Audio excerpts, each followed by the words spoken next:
On va faire un petit retour dans le temps. Vous imaginez qu'on sort d'un texte sur la patrouille de France. Et là, Mathieu fait Victor, c'est à toi. Et j'arrive de manière triomphante sur cette scène, foulant les lire. Donc c'est un texte tiré de Mrs. Dalloway, qui est un livre de Virginia Woolf. Anglais LV2, tout le monde. Et donc, ça parle d'avion. D'où cette transition habile. Mrs. Coates regarda dans le ciel. Le bruit d'un aéroplane vibrait formidablement aux oreilles de la foule. Le voilà au-dessus des arbres. Et derrière lui, formant des boucles et des tortillons, une fumée écrivait quelque chose, traçait des lettres dans le ciel. Tout le monde regarda en l'air. Il piqua du nez, s'élança tout droit, fit une boucle, fila, ça fait ça, se releva, et toujours, partout, flottait derrière lui une épaisse barre floconneuse de fumée blanche, dont les boucles et les arabesques formaient des lettres sur le ciel. Quelles lettres? Était-ce bien un C, un E, puis un L? Un instant seulement, elles restèrent immobiles. Puis elles bougèrent et se brouillèrent et s'effacèrent au ciel. Et l'aéroplane s'élança plus loin, et dans un autre coin du ciel, se mit de nouveau à écrire. Un K, un E, un Y peut-être? Glaxo, dit Mrs. Coates d'une voix tendue et solennelle. Elle regardait en l'air, et son bébé raide et pâle dans ses bras regardait en l'air. Crimo, murmura Mrs. Bletchley, comme un somnambule. Tenant son chapeau parfaitement immobile, Mr. Bowley regardait droit en l'air. Les gens s'étaient arrêtés et levaient les yeux vers le ciel.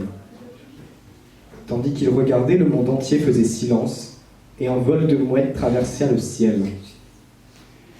D'abord une qui conduisait, puis une autre.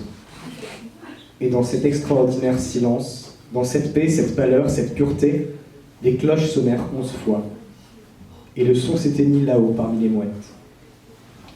L'aéroplane vira, fila, et fonça exactement où il voulait.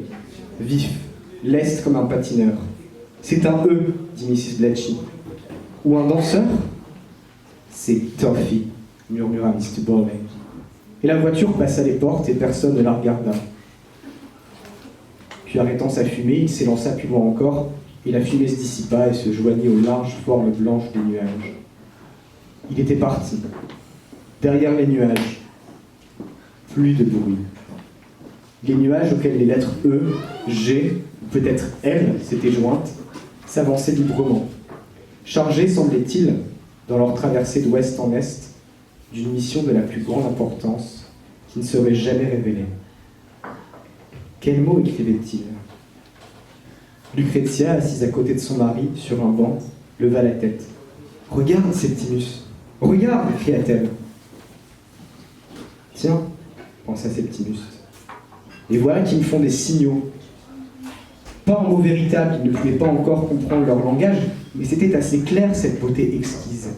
Et les larmes remplirent ses yeux, tandis qu'il regardait les mots de fumée, et qu'il les voyait répandre sur lui avec une charité inépuisable, avec une joyeuse bonté des formes, et des formes d'une beauté inouïe.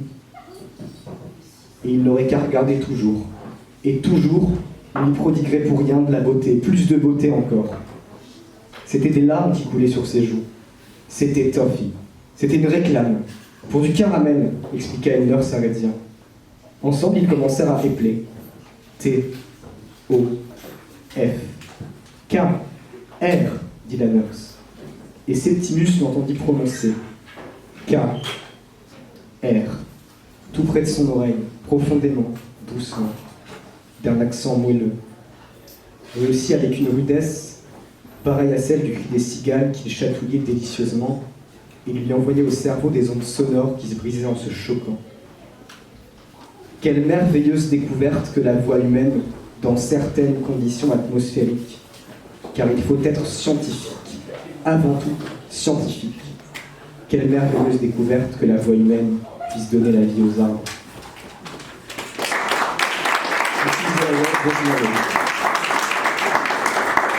Merci Victor.